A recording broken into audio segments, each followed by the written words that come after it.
દર્શક મિત્રો, સૌરાષ્ટ્ર ધારા ન્યૂઝમાં આપ સૌનું હાર્દિક સ્વાગત છે। ધારી ગીર પૂર્વના સરસિયા રેન્જના કૃષિ શાળા પાછળ ખુલ્લા કુવામાં બે સિંહણ પડતા વન વિભાગે રેસ્ક્યુ હાથ ધરી બચાવી લઈ તેને Ambardi safari park animal care સેન્ટરમાં ખસેડવામાં આવી।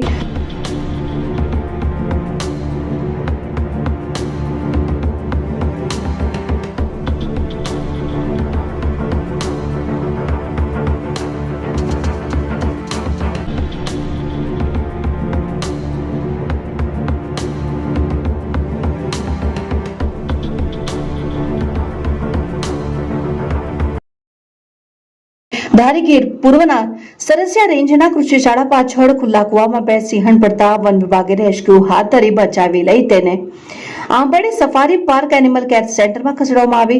અમરેલીના ધારી ગીર પૂર્વના સરસિયા રેન્જના કૃષિ શાળા પાછળના ભાગે આવેલ ખેતરના ખુલ્લા કુવામાં બે સિંહણ પડી હોય ત્યારે ખેડૂતે ધારી વન વિભાગને જાણ કરતા વન વિભાગના અધિકારીઓ ઘટના સ્થળે પહોંચીને રેસ્ક્યુ હાથ ધરવામાં આવ્યું, જેમાં એક સિંહણ ઉંમર અંદાજે 2 થી 3 વર્ષનું મૃત્યુ નિપજ્યું। વન વિભાગે એક સિંહણને ભારે જહેમત બાદ રેસ્ક્યુ હાથ ધરી બચાવી લઈને તેને Ambardi safari park animal care સેન્ટરમાં ખસેડવામાં આવેલ ત્યારે ધારી વન વિભાગના ડીસીએફ રાજદીપસિંહ ઝાલા સાહેબ તથા સરસિયા રેન્જના આરએફઓ જ્યોતિબેન